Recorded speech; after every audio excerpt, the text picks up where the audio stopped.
पावसात दरेकर फ्रॉम विंचूर तालुका निफाड जिल्हा नाशिक। मेन मुद्दा असा आहे का आम्ही आज या केडी चौधरी मार्केटला आलो, आम्ही खूप समाधानी आहे।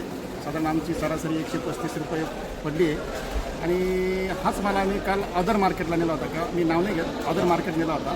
त्या मार्केटला आमची सरासरी 120 रुपये पडली होती।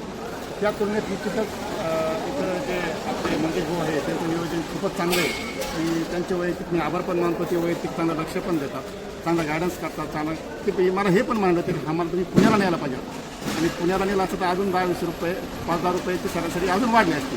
पण मुद्दा कसा आहे, इथून एवढं लांब जाणं, पाणी पावसाच्या दिवशी आम्ही म्हटलं इथं इकडे हे बेटर राहील, मग त्या हिशोबाने आम्ही घेतला, काय अडचण नाही आणि खूप छान वाटलं, मजा आली।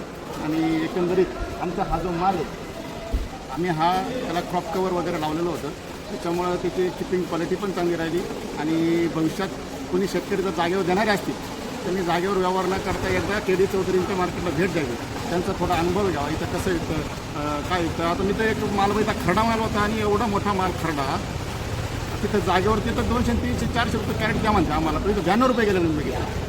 आता रेट नक्कीच वाढते आहेत आणि वाढते रेट म्हणून आता इथं आपल्याला जर बघितलं तर रेट मार्केटमध्ये नक्कीच तुम्हाला चांगले दिसणार आहे, कारण मार्केटमध्ये ग्राहकाची संख्या जास्त असते आणि जागेवर जर आपण बघितलं तर 1-2 ग्राहक आपल्याला रेट लावायला येत असतात, तर मार्केटमध्ये आल्यावरती आपल्याला रेट नक्कीच समजतो की इथं आल्यानंतर काय रेट आपल्याला मिळणार आहे। आता जसं तुम्ही इतर मार्केटला गेले, तुम्ही मार्केटला येत असताना समजा तुम्ही कोणाच्या सांगण्यावरून गेले होते का इथं आल्यानंतर इथं कोणाच्या सांगण्यावरून आले तुम्ही? इथं आम्ही स्वतःहून चालू, इथं आम्ही 3 वर्षापासून येतो, तसं मुद्दा तो नाही, आजच्या घडीला तुमचं मार्केट मला बेटर नक्कीच आता आजची सरासरी फक्त आम्ही परत दुसरीकडे जायचा विचार करणार नाही. कारण कसं असतं, शेवटी तुमचा माल बघून विकणं हे सगळ्यात महत्त्वाचं आहे, की कुठले चेहरे बघून विकणं हे गरजेचं नाही आहे। कारण ज्यावेळेस आपण माल पिकवतो, माल पिकवत असताना मी तर म्हणेल की माल तोडायच्या आधी तुम्ही जे 4 मार्केट आहेत आजूबाजूचे आपल्या, त्या 4 मार्केटला जाऊन तुम्ही व्हिजिट केलं पाहिजे, की मार्केटला आल्यानंतर तुमच्या मालाची किंमत पुढे होणार आहे, व्यापारी कुठं जास्त आहे, कुठं माल जास्त आहे, कुठं आता तुम्ही इतर ठिकाणी गेले तर तुम्हाला व्यापारी संख्या कमी जाणवली, तुम्ही मला बोलून दाखवतो तिथं माल कमी जाणवला, त्यामुळे तुम्हाला 100% रेंज कमी जाणार आहे। आणि इथं तुम्ही बघितलं तर व्यापारी संख्या तुम्हाला जास्त वाटली, किंवा व्यापारी कमी होते, नाही, व्यापारी चांगले 20-25 व्यापारी दिसले आणि मालाचं मोल तेव्हाच होईल तेव्हा घेणारे वाढते।